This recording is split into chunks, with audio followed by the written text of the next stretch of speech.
Monsieur le maire, monsieur l'adjoint, chers collègues, depuis le 1er juin 1985, Interpol siège à Lyon et aujourd'hui souhaite continuer à s'y développer.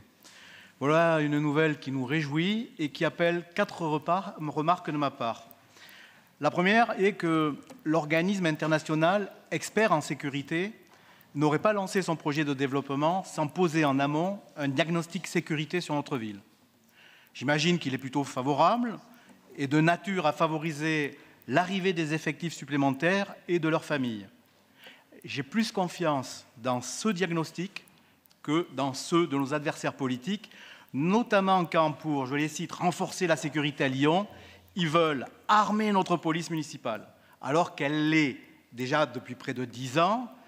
En juin 2016, pour être précis, et pour le début de l'euro et la sécurisation de la fan zone. Difficile dans ces conditions de l'oublier quand on est un fervent supporter de football et ancien président de club, comme moi, bien sûr. Ma deuxième remarque porte sur l'attractivité et le rayonnement international de notre ville. Qu'un organisme international aussi prestigieux qu'Interpol entende poursuivre son développement au sein de notre ville devrait suffire à clore toutes les polémiques à ce sujet. C'est bien sûr une reconnaissance de l'attractivité de notre ville qui repose sur son accessibilité ferroviaire, routière et aérienne, la qualité de nos infrastructures et de nos services publics en termes d'éducation, santé, culture, la profondeur de notre marché du travail et les exceptionnalités de notre art de vivre, notre gastronomie, nos commerces et de plus en plus le confort de nos espaces publics. Qui peut dire que la végétalisation accélérée et la réduction de la place de la voiture ne contribue pas de plus en plus au rayonnement de notre cité.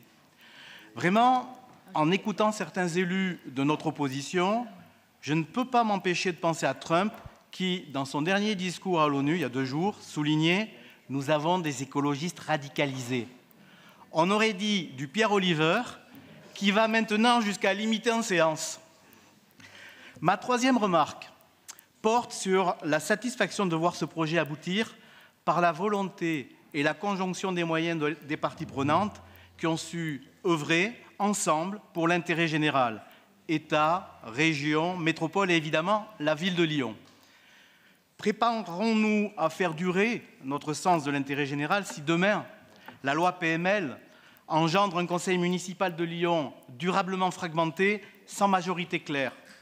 Nous voyons que ce que le désordre institutionnel créé par la dissolution de l'Assemblée nationale produit comme effet délétère et je ne le souhaite pas pour notre ville.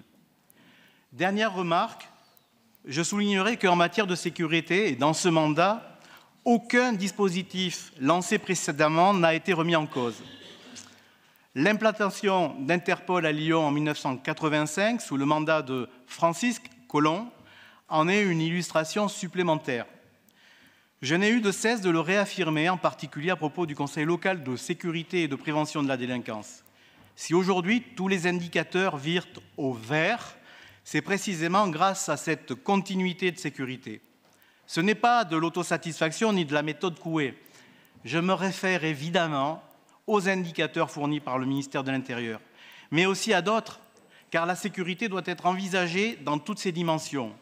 Je pense à la sécurité sanitaire des Lyonnaises et des Lyonnais, par exemple, et je me félicite de la rapide amélioration de la qualité de l'air. Les mêmes qui veulent supprimer les ZFE ou réintroduire des pesticides avec la loi Duplomb, sont-ils bien placés pour parler sécurité? Je veux aussi évoquer la sécurité routière.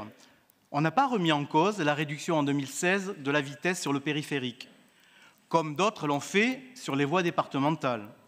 Et heureusement, la limitation à 70 km/h a fait chuter l'accidentologie de 40%, au point que le nombre de blessures graves a été divisé par 3 entre 2019 et 2024.